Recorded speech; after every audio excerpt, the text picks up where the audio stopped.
Hello, എല്ലാവർക്കും നമ്മുടെ പവിത്രം serial promo വീഡിയോയിലോട്ട് സ്വാഗതം. അപ്പോൾ കഴിഞ്ഞ ദിവസം ഭയങ്കര ട്വിസ്റ്റ് സീനായിരുന്നു അല്ലേ? നമ്മുടെ ശ്രീനിവാസൻ സാറിൻ്റെ അടുത്ത് വേദ ചെന്നു അവിടെ ഉള്ളതും ഇല്ലാത്തതും കൂടെ ചേർത്ത് നമ്മുടെ രാധ വന്നത് വിക്രമിനോട് പറഞ്ഞ് കേട്ട പാതി കേൾക്കാത്ത പാതി നമ്മുടെ വിക്രം നമ്മുടെ വേദേനെ തല്ലാനായിട്ട് വീട്ടിലോട്ട് വരാണ്. ആ സമയത്താണ് നമ്മുടെ വീട്ടിൽ കമല പറഞ്ഞ ചില കാര്യങ്ങളായിട്ടൊക്കെ നടന്ന സീനാണ് ലാസ്റ്റായിട്ട് നമ്മൾ കണ്ടത്. അപ്പോൾ ഇന്ന് വരാൻ പോണ വമ്പൻ ട്വിസ്റ്റ് എന്ന് പറയുന്നത് കാണേണ്ട ഒരു രംഗം തന്നെ കേട്ടോ. വിക്രമിനെയും വേദേനെയും സംബന്ധിച്ച് അവരുടെ ജീവിതത്തിൻ്റെ ഒരു വളരെ ഇമ്പോർട്ടൻ്റ് ആയിട്ടുള്ള ഒരു എപ്പിസോഡാണ് ഇന്ന് വരാൻ പോകുന്നത്. അപ്പോൾ നമുക്ക് വീഡിയോയിലേക്ക് പോകുന്നതിന് മുന്നേ നമ്മുടെ വീഡിയോസൊക്കെ നിങ്ങൾ ആദ്യമായിട്ടാണ് കാണുന്നതെങ്കിലേ ഒന്ന് ലൈക്ക് ചെയ്യുക, ഷെയർ ചെയ്യുക, ഒന്ന് കമൻറ്റ് ചെയ്യുക, ഹൈപ്പ് ചെയ്യുക. ഇതുവരെയും സബ് ചെയ്തിട്ടില്ലെങ്കിൽ സബ്സ്ക്രൈബ് ചെയ്തൊന്ന് ബെൽ ബട്ടൺ ഓളും കൂടെ കൊടുത്തൊന്ന് എനേബിൾ ചെയ്താൽ അടിപൊളിയായിട്ട് നമ്മുടെ ചാനലൊക്കെ മുന്നോട്ട് പോകും കേട്ടോ, നിങ്ങളുടെ സപ്പോർട്ടോടു കൂടി. അപ്പോൾ ഇന്നത്തെ വീഡിയോയിലോട്ട് നമുക്ക് പോകാം. വിക്രമിനെ അങ്ങോട്ട് ദേഷ്യം വന്നിട്ട് പറ്റുന്നില്ല. താൻ ദൈവതുല്യം കാണുന്ന തൻ്റെ ശ്രീനിവാസൻ സാറിനെ ചെന്ന് വിളിച്ചിട്ട് വരാനായോ നിനക്ക് ധൈര്യം? നിനക്ക് അത്രയ്ക്ക് അഹങ്കാരം ആയോടി എന്ന് ചോദിച്ചിട്ട് വേദേനെ വലിച്ചെടിച്ച് കൊണ്ടുവന്ന് നമ്മുടെ മുറ്റത്തുമ്മറത്ത് നിർത്തുകയാണ് വിക്രം. ഇന്ന് മുതൽ നീ നിൻ്റെ തോന്നിവാസം ഈ വീട്ടിൽ പറ്റില്ല, നീ ഇന്ന് ഇറങ്ങിക്കോണം ഇവിടെ നിന്ന്, എവിടെയാണെന്ന് വെച്ചോ നീ എത്തിയ ജീവിക്കുക, എന്ത് ചെയ്താലും എനിക്ക് വിഷയമല്ല എന്ന് പറഞ്ഞ് വേദയുടെ മെക്കിട്ട് അങ്ങോട്ട് കയറണം കേട്ടോ. 100 നിൽക്കുകയാണ് നമ്മുടെ വിക്രം. അപ്പം മാഷ് വരുന്നുണ്ട്, നമ്മുടെ കമല വരുന്നുണ്ട്, നന്ദിനി, വിനായകൻ, ശ്രീജ എല്ലാവരും നിൽക്കുകയാണ്. അപ്പം ശ്രീജ വന്നിട്ട് പറയുന്നുണ്ട്, വിക്രം നീ എന്താ ഈ കാണിക്കുന്നത്? നാട്ടുകാർ കാണില്ലേ? ശ്രീജേട്ടത്തിൻ്റെ കാര്യം നോക്ക്, ഇവളെ ഇന്ന് എന്താ ചെയ്തതെന്ന് നിങ്ങൾക്കറിയാമോ? അവൾ ശ്രീനിവാസൻ സാറിൻ്റെ വീട്ടിൽ ചെന്നിരിക്കണു, എന്നെ വിട്ടു തരണമെന്ന് പറഞ്ഞ് അപേക്ഷിക്കുക, ഇല്ലെങ്കിൽ വെല്ലുവിളിക്കണു, അല്ലെങ്കിൽ അങ്ങനെ കുറേ കാര്യങ്ങൾ അവൾ ചെയ്തിട്ടുണ്ട്. എവളാരാ എൻ്റെ ജീവിതത്തിൽ ഇടപെടാൻ? നിനക്കെന്ത് അവകാശമാടി എന്ന് ചോദിക്കുകയാണ്. അപ്പം മാഷ് ഒച്ച എടുക്കുന്നുണ്ട്, നീ എന്തിനാ ഇങ്ങനെയൊക്കെ സംസാരിക്കണമെന്ന് ചോദിച്ചു മാഷ്. എൻ്റെ കാര്യത്തിൽ ആരും ഇടപെടേണ്ട, എനിക്ക് ശരിയെന്ന് തോന്നുന്നതും ന്യായമായിട്ടുള്ള കാര്യങ്ങൾ മാത്രമേ എൻ്റെ ജീവിതത്തിൽ ഞാൻ ചെയ്തിട്ടുള്ളൂ. അത് ചോദ്യം ചെയ്യാൻ ജന്മം തന്നവർക്കും അവകാശമൊന്നുമില്ല എന്ന് നമ്മുടെ വിക്രം അങ്ങ് അടിച്ച് തകർക്കുകയാണ്. അപ്പോൾ നമ്മുടെ വേദ കുറേ നേരം മിണ്ടാണ്ടിരുന്നു. ഇതിന് മാത്രം തുള്ളിച്ചാടാൻ ഇവിടെ എന്താ ഉണ്ടായെന്നോ? ഇത്രയും വരുത്തി വെച്ചിട്ട് നീ ആരടി എൻ്റെ ശ്രീനിവാസൻ സാറിനെ ചെന്ന് വെല്ലുവിളിക്കാൻ, എന്നെ വിട്ടുതരണമെന്ന് പറയാൻ നിനക്കെന്താ അധികാരം? എൻ്റെ ഭർത്താവ് എന്നുള്ള അധികാരം അത് തന്നെയാണ്. ആ ഒരു ശ്രീനിവാസൻ എന്ന് പറയുന്ന അയാൾ നിങ്ങളെ വെച്ച് ഈ നാട്ടിൽ ഇത്രയും അക്രമവും അനീതിയും ചെയ്യുന്നത്, നിങ്ങളുടെ കാര്യത്തിൽ ന്യായം എന്തോ ആയിക്കോട്ടെ, നിങ്ങളെ ഒരു ഗുണ്ടാപ്പണി പോലെ ചെയ്തുകൊണ്ട് നടക്കുന്ന അയാളോടല്ലാണ്ട് പിന്നെ ഞാൻ ആരോട് ചെന്നാൽ എൻ്റെ ഭർത്താവിനെ വിട്ടു തരണമെന്ന് തോന്നി?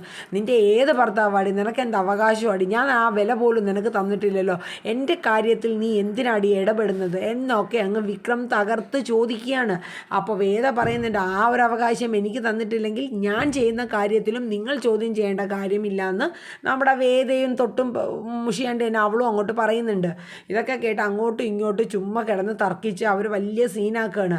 അവസാനം വേദ പറയുന്നുണ്ട്, എന്തൊക്കെ പറഞ്ഞിരുന്നാലും ഒരു അബദ്ധത്തിൻ്റെ പേര് നിന്നെ ഒന്ന് താലി കെട്ടിപ്പോയി, പക്ഷേ ഈ യാതൊരു അവകാശവും ഞാൻ നിനക്ക്, ഒരു ഭാര്യ എന്നുള്ള അവകാശം ഞാൻ നിനക്ക് തന്നിട്ടില്ലടി എന്ന് വിക്രം പറയുന്നുണ്ട്. ആയിക്കോട്ടെ, പക്ഷേ എൻ്റെ കഴുത്തിൽ താലി കെട്ടി എന്നുള്ളൊരു അവകാശം മതി. അമ്പലത്തിൽ വെച്ച് ആൾക്കാരുടെ മുന്നിൽ, രാഷ്ട്രീയക്കാരുടെ മുന്നിൽ വെച്ച് നിങ്ങൾ താലി കെട്ടി, അതാണ് എന്നിൽ അവകാശം. ഇത്രയും നാൾ നിങ്ങളുടെ കൂടെ ഒരു മുറിയിൽ കഴിഞ്ഞു എന്നുള്ള അവകാശം, അതുപോലെ അതിൽ കൂടുതൽ എന്ത് വേണം? ഓഹോ, ഈ താലിയുടെ അവകാശത്തിലാണോ നീ എന്നെ ഇത്രയും ഹരാസ് ചെയ്യുന്നത്? എൻ്റെ ജീവിതത്തിൽ ഇത്രയും വലിയ അധികാരം നീ കാണിക്കുന്നത് എന്ന് പറഞ്ഞുകൊണ്ട് എടുത്തങ്ങ് ചാടുകയാണ് നമ്മുടെ വിക്രം ആ താലി അങ്ങോട്ട് പൊട്ടിക്കാൻ. അപ്പോൾ വേദ അന്തം വിടാണ്, മാഷിനും ഒന്നും പറയാൻ പറ്റില്ല. ശ്രീജ, നന്ദിനിയാണെങ്കിൽ അതിൻ്റെ ഇടയിൽ അങ്ങ് ചിരിച്ചുല്ലസിക്കുകയാണ്. കാര്യം എന്ന് വെച്ചാൽ ഇന്ന് ഇവിടെ രണ്ടിലൊന്ന് നടന്ന് അവളെ അടിച്ചിറക്കി വിടും, അതാണല്ലോ നന്ദിനി സ്വപ്നം കണ്ടിരിക്കുന്നത്.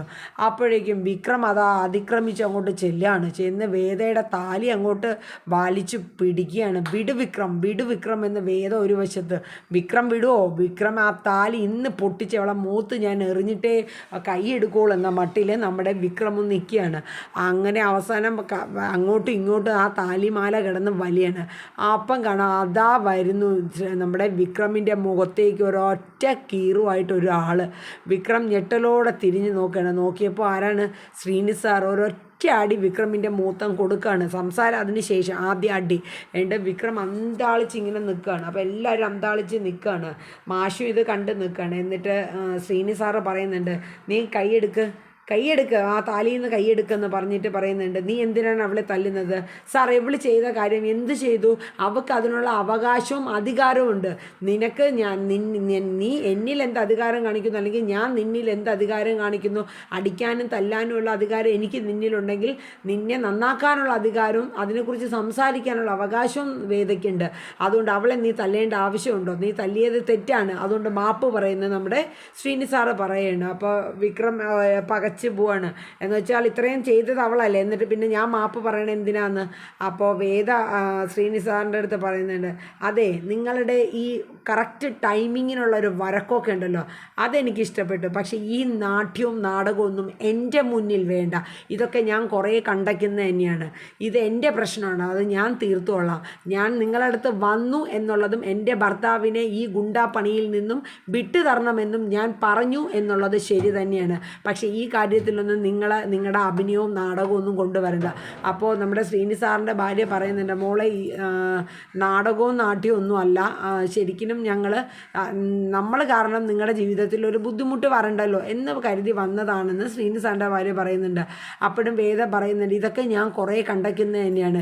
എന്തൊക്കെ പറഞ്ഞാലും നിങ്ങളിൽ നിന്നും എൻ്റെ ഭർത്താവിനെ വിട്ടു തരണം, അത് മാത്രമേ എനിക്കിവിടെ പറയാനുള്ളൂ എന്നിങ്ങനെ വേദ പറയുന്നുണ്ട്. അപ്പോഴും നമ്മുടെ വിക്രം പറയുന്നുണ്ട്, കണ്ടില്ലേ സാറേ, അവൾ അഹങ്കാരം കണ്ടില്ലേ, അവൾ അഹങ്കാര വർത്തമാനം കണ്ടില്ലേ? അപ്പോൾ ശ്രീനി സാറ് പറയുന്നുണ്ട്, എടാ, അവൾക്കത് പറയാനുള്ള അവകാശവും അധികാരവും ഉണ്ട്. കാരണം അവൾ നിൻ്റെ ഭാര്യയാണ്. കാര്യം നിങ്ങൾ ഒരു ഭാര്യ ഭർത്തൃബന്ധം ജീവിച്ചിട്ടില്ലായിരിക്കും, പക്ഷേ അവൾക്ക് അതിനുള്ള അധികാരവും അവകാശവുമുണ്ട്. ആ കുട്ടി പറയട്ടെ. നിങ്ങൾ എന്തൊക്കെ പറഞ്ഞാലും സാർ, ഞാൻ നിങ്ങളുടെ ഒരു നാട്യത്തിലും ഞാൻ വീടില്ല. എന്ത് തന്നെ പറഞ്ഞാലും എൻ്റെ ഭർത്താവിനെ എനിക്ക് വിട്ടു തരണം. ഇനി നിങ്ങളുടെ ഒരു ചൂതാട്ട കളിക്കും അല്ലെങ്കിൽ നിങ്ങളുടെ ഒരു ഗുണ്ടായുസത്തിനും വിക്രമിനെ വിട്ടു തരില്ല. ഈ വീട്ടിൽ വിക്രമിൻ്റെ ഭാര്യയായിട്ട് ഈ വീട്ടിൽ ഞാൻ നിൽക്കുന്നിടത്തോളം കാലം ഞാൻ ഉറപ്പ് പറയണു, ഈശ്വര സത്യം, ദൈവസത്യമായിട്ടും നിങ്ങളിൽ നിന്നും ഞാൻ എൻ്റെ വിക്രമിനെ അകറ്റിയിരിക്കും. അത് സത്യം. അവൾ അത്ര ദൃഢതയോടുകൂടി ആ വാക്കുകൾ ശ്രീനി സാറിൻ്റെ അടുത്ത് പറയുകയാണ്. അപ്പോൾ വിക്രമിനെ അങ്ങോട്ട് എരച്ച് കയറാണ്. എന്നിട്ട് നമ്മുടെ വേദ അകത്തോട്ട് കയറി പോവാണ്. ആ സമയം എന്നിട്ട് ശ്രീനി സാറിനും പോകാനായിട്ട് നിൽക്കുകയാണ്. അപ്പോൾ വിക്രം വേദേനെ തല്ലാനായിട്ട് വീണ്ടും പോയപ്പോൾ മാഷ് അങ്ങോട്ട് ഇടയും. തടഞ്ഞിങ്ങനെ നിർത്തിയിട്ട് മാറ്റി നിർത്തും വിക്രമിനെ. എന്നിട്ട് ശ്രീനി സാറിൻ്റെ അടുത്ത് നിന്ന് നിൽക്കാൻ പറയും. എൻ്റെ ഒരു മകൻ, ഇവനെന്നല്ല, ബാക്കി മറ്റ് 2 മക്കളിൽ ആരെങ്കിലും ഒരാളെയാണ് നിങ്ങൾ ഇതുപോലെ ഒന്ന് ആഞ്ഞടിച്ചിരുന്നുവെങ്കിൽ ഇന്ന് നിങ്ങൾ ഈ കയ്യുമായിട്ട് ഇവിടെ നിന്ന് തിരിച്ചു പോകില്ല. പിന്നെ എവൻ നിങ്ങളുടെ വാലാട്ടി പട്ടി പോലെ നടക്കുന്നവനല്ലേ, അപ്പോൾ അതുകൊണ്ട് ഞാൻ എവൻ്റെ കാര്യങ്ങളിൽ ഇടപെടില്ല. പക്ഷേ വേദമോള് പറഞ്ഞതിൽ ഒരു കണിശം തെറ്റുമില്ല. കാര്യം എന്താണെന്ന് വെച്ചാൽ അവൻ്റെ ജീവിതം ഇന്ന് ഈ ചിന്ന ഭിന്നമാക്കി ഒരു ഗുണ്ടാ വിളയാട്ടം പോലെ ആക്കിയെടുത്തത് നിങ്ങൾ തന്നെയാണ് മാഷെ. അങ്ങനെ നിങ്ങൾ ഒരു മാഷുമല്ല, നിങ്ങൾ എന്നെ മാഷെന്ന് വിളിക്കരുത്. കുട്ടികൾ എന്നെ പഠിപ്പിച്ച് അറിവ് പകർന്നു കൊടുക്കുന്ന കുട്ടികൾ എന്നെ മാഷെന്ന് വിളിക്കുന്ന ആ വാക്കിന് അതിൻ്റേതായ അർത്ഥവും മാഹാത്മ്യവുമുണ്ട്. നിങ്ങളെപ്പോലുള്ളൊരു വ്യക്തി അത് വിളിക്കുമ്പോൾ എനിക്ക് അറപ്പാണ് എന്നൊക്കെ മാഷും പറയുന്നുണ്ട്. ശ്രീനിവാസൻ സാർ ആകെ പകച്ചു പോവാണ്. സത്യം പറഞ്ഞാൽ ന്യായമായ കാര്യങ്ങളാണ് അദ്ദേഹം ചെയ്തതെങ്കിലും ഈ ഒരു വീട്ടിലിപ്പോൾ വന്നത് നമ്മുടെ രാജേട്ടൻ ചെന്ന് പറഞ്ഞിട്ട് അവരുടെ ബന്ധം അദ്ദേഹം കാരണം ഒന്നും പറ്റിപ്പോകരുത് എന്ന് ആത്മാർത്ഥമായിട്ട് ആഗ്രഹിച്ചത് കൊണ്ടാണ് സ്വന്തം ഭാര്യയുമൊത്ത് ശ്രീനി സാർ അവിടെ വന്നത്, നമ്മുടെ മാഷിൻ്റെ വീട്ടിൽ. എൻ്റെ മാഷ് പറയുന്നുണ്ട്, 7 കൊല്ലത്തെ ജയിൽവാസത്തിന് ശേഷം എൻ്റെ മകൻ തിരിച്ചെത്തി. ആ തിരിച്ചെത്തിയ മകൻ അവൻ നന്നാകുമെന്ന പ്രതീക്ഷയോടെ ഇരുന്ന സമയത്താണ് ഒരവതാരം പോലെ നിങ്ങൾ വന്ന് അവനെ ഈ ഒരു ജീവിതത്തിലോട്ട് നയിച്ചത്. അതുകൊണ്ട് നിങ്ങൾ എന്തൊക്കെ പറഞ്ഞാലും എൻ്റെ മകനെ നിങ്ങൾ തിരിച്ച് വിട്ടു തരണം. വേദ പറയുന്ന കാര്യത്തോട് തന്നെ ഞാനും ഉറച്ചു നിൽക്കുകയാണ് എന്ന് പറയുന്നുണ്ട്. ഇനി നിങ്ങൾക്ക് പോകാം ഇവിടുന്ന്, ഇനി ഇവിടെ നിൽക്കേണ്ട കാര്യമില്ല. ഞാൻ ഒരിക്കൽ കൂടെ പറയണ്ടല്ലോ, പൊക്കോളൂ. നിങ്ങളെ കുടുംബവുമായി വന്നതുകൊണ്ട് ഞാൻ ഇത്രയിൽ നിർത്തുന്നു. അല്ലെങ്കിൽ ഇതിനേക്കാൾ ഏറെ എനിക്ക് പറയാനും പ്രവർത്തിക്കാനും അറിയാമെന്ന് മാഷ് പറയുന്നുണ്ട്. സത്യം പറഞ്ഞാൽ ശ്രീനിവാസൻ സാർ ആകെ തല കുനിച്ച് പോവാണ് കേട്ടോ എല്ലാവരുടെയും മുമ്പിൽ. നമ്മുടെ വിക്രമിനാണെങ്കിൽ സഹിക്കാൻ പറ്റുന്നില്ല. എന്നിട്ട് പോവാനായിട്ട് നിൽക്കുമ്പോൾ വിക്രം സാറേ എന്ന് പറഞ്ഞുകൊണ്ട് പുറകെ ചെല്ലാണ് കേട്ടോ നമ്മുടെ ശ്രീനിവാസൻ സാറിൻ്റെ. എനിക്കൊരു കുഴപ്പവുമില്ല, നീ സമാധാനമായിട്ട് അവിടെ ചെല്ലുക, ഇവിടുത്തെ പ്രശ്നങ്ങളൊക്കെ ഞാൻ നോക്കിക്കോളാം എന്ന് പറഞ്ഞിട്ട് നമ്മുടെ ശ്രീനിവാസൻ സാറ് അവിടെ നിന്ന് പോകുന്ന ഒരു രംഗമാണ് കാണിക്കുന്നത്. അപ്പോൾ ഇന്നത്തെ എപ്പിസോഡിൻ്റെ ഒരു ഇൻട്രോ മാത്രമാണ് ഞാൻ ഇവിടെ പ്രസൻറ്റ് ചെയ്തത്. ഓരോ ഡയലോഗിനും അത്രത്തോളം ആത്മാർത്ഥതയോടുകൂടിയാണ് ഇന്നത്തെ എപ്പിസോഡിൽ പറയുന്നത്. നമ്മുടെ വേദയുടെ ഓരോ വാക്കുകളും നമ്മുടെ മാഷിൻ്റെ വാക്കുകളും അതോടൊപ്പം ശ്രീനിവാസൻ സാറ്.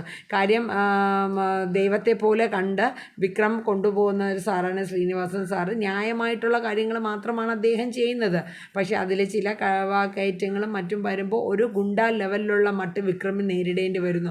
അതാണ് ഇതിൽ വന്നിരിക്കുന്നത്. പക്ഷേ ആ സത്യങ്ങളൊന്നും മനസ്സിലാക്കാൻ ആരും കൂട്ടാക്കുന്നില്ല. എന്തായാലും താൻ കാരണം ഉണ്ടാക്കിയ ഒരു പ്രശ്നം ശ്രീനി സാറ് ഇവിടെ തിരുത്തി കൊടുത്തിട്ട് അദ്ദേഹം കുറച്ച് നാണം കെട്ടാലും അതിന് തിരിച്ച് പോകുന്ന രംഗമാണ്. അപ്പോൾ എന്തായാലും ഇന്നത്തെ അടിപൊളി ഒരു പ്രൊമോ ഇൻട്രോയാണ്, റിവ്യൂ ആണ് ഞാനിവിടെ പറഞ്ഞത്. അപ്പോൾ എല്ലാവരും നമ്മുടെ വീഡിയോസൊക്കെ ഒന്ന് കണ്ട് സപ്പോർട്ട് ചെയ്യുക. ഇനി വരും ദിവസങ്ങളിൽ അടിപൊളി ട്വിസ്റ്റാണ് നമ്മുടെ പവിത്രം സീരിയലിലൂടെ വരാൻ പോകുന്നത്. അതുവരേക്കും എല്ലാവർക്കും Tata, bye bye, take care, thank you.